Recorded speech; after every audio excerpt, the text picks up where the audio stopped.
Hey, before the video starts, I would appreciate it if you could subscribe to the channel. It does a lot for the channel and it shows that you like the content. With that, let's get into it.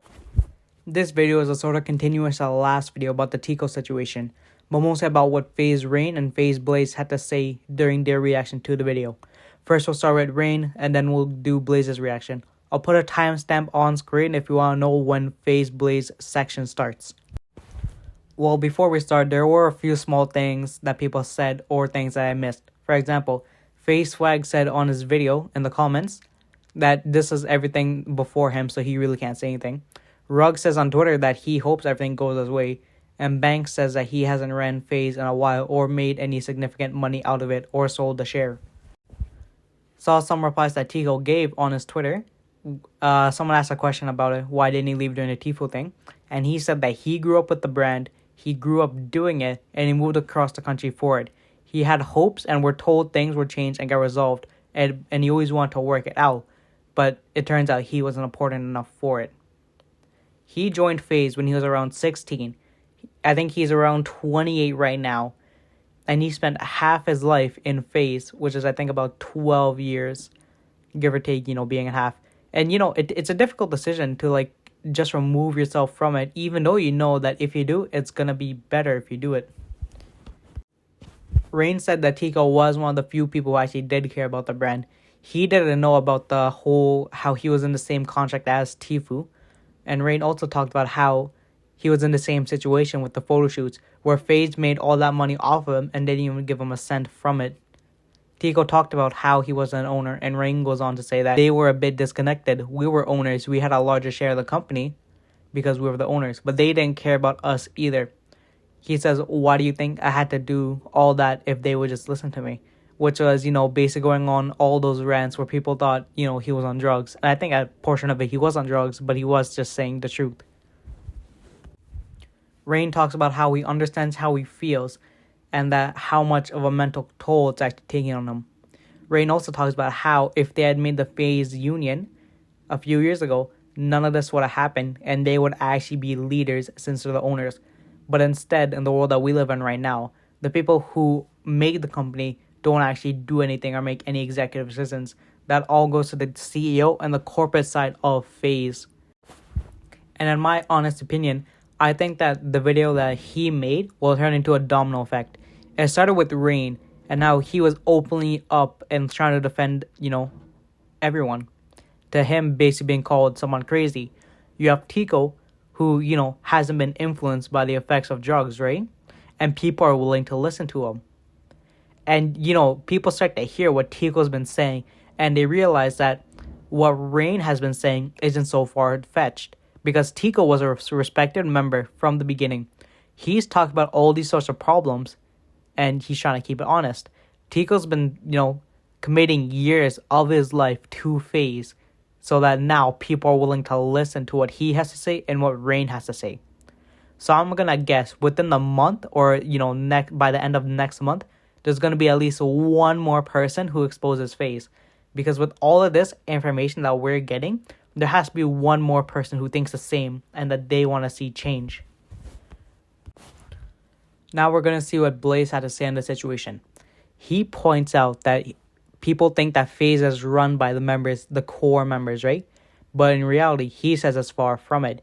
He really doesn't know about the business side of things. Blaze also talks about how when it was in the NY house, where everyone was just a group, they were posting videos. It was run by Apex, Rain, Banks, Seabass, and Temper, who were basically on the business side of things, which were, sponsorships and merch.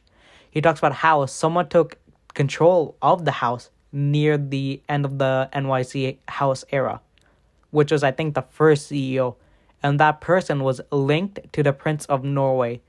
I don't remember the exacts of it, but I recommend watching the Faze Rain interview from Matozi and the Bradley Martin podcast, where Rain goes into everything. He starts talking about the investment thing. So I think back when, with the first CEO brought in a guy. That guy basically was asking for money for an investment for a business. Everyone pitched in about $150,000 each. The guy took the money and left, and people started to wonder the legitimacy of the first CEO. He also talks about how the corporate side of Faze that made Teeqo's contract are no longer a part of Faze, since Blaze was really just there making content. He didn't really know what was going on in the business side of things. He starts talking about how, when he was making videos in the Faze house before he was kicked out from the Faze house in 2019, Faze Temper basically just straight up told Blaze that he won't be living in the next Faze house, which basically caused him to have a panic attack, because Faze was his life and he spent so much time there. And that's when he started to distance himself from all the core members and the business side of Faze, to where the only person he talks to from Faze is his manager. He also talks about the Teeqo contract and how he thinks that Teeqo thought nothing would happen to him since he spent at that time a literal decade with Faze. He also talks about how members of the core Faze crew came from a bad situation and then became a band of brothers who basically started making videos under that brand, which was Faze. He also talks about how people came to the brand and started making more money or taking in way more shares than they deserve. Blaze then shows the shares of how many shares that each Faze member had, since it is a public document. And it seems odd to me where most people that had the highest amount are from the corporate side of Faze, where the only person who had over 1 million shares is the chief legal officer with 1.6 million shares. Well, I think the next highest person was Faze Rog with I think about 700,000 shares. Then next amount would be Seabass with 600. Teeqo, I think, had about 380,000 shares. Then you have Nick Merckx, who has been with Faze since 2019, right? He has about 250,000 shares. Blaze has been there since the beginning of 2015, right? And he's under 200k. Then you have Offset, right? Who did a one-time photo shoot, I think, and has 150,000 shares.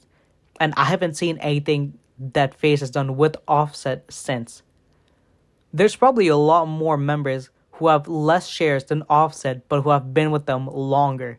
And it's just odd to me, because you have a celebrity, he does a one-time photo shoot, and he has more shares in the company than actual content creators who have probably been there longer than Offset. He also talks about how he appreciates Faze, the Faze experience, and what opportunities Faze gave him. Because before the corporate thing, when they were still a brotherhood, he's also saying now that he's in the same boat as Teeqo while he's doing all these things for Faze, but he's not on salary. So he has no incentive to actually go above and beyond or try to get more shares. There's also a pattern that I see between Teeqo, Rain, and Blaze.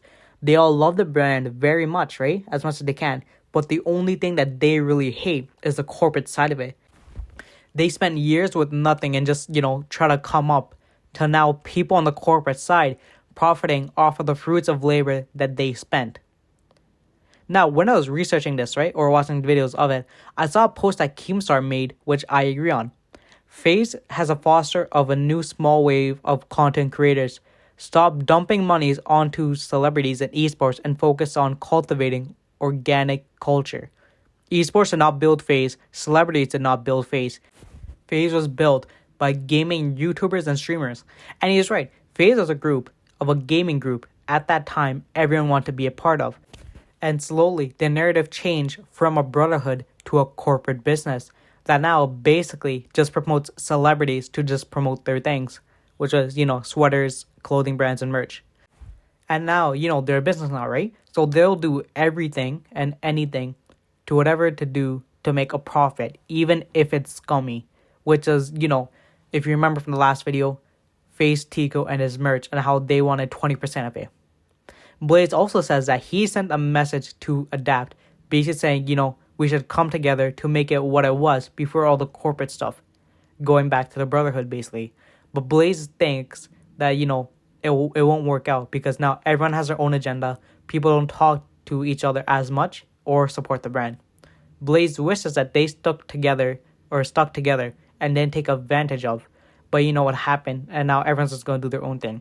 He hopes everything goes well for Teeqo, and what he gets or what he wants is what he gets. Thanks. That's about it. Thanks for watching.